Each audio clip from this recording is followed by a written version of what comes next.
disputes within the framework provided in the Indus Waters Treaty itself. Excellencies, ladies and gentlemen, the treaty demanded significant adjustments from Pakistan as it had to fundamentally restructure its irrigation and water management systems in reliance upon the permanent legal framework.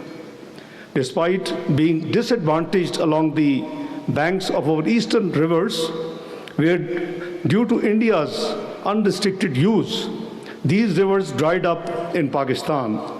But we honored the treaty commitments and obligations in letter and spirit. That investment reflected our confidence that international agreements, once concluded, would be honored in good faith. The treaty justified that confidence.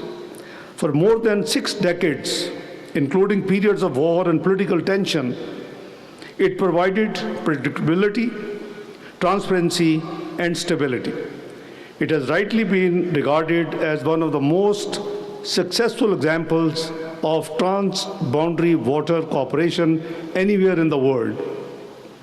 Excellencies, ladies and gentlemen, it is therefore deeply regrettable that this landmark treaty now faces its gravest challenge.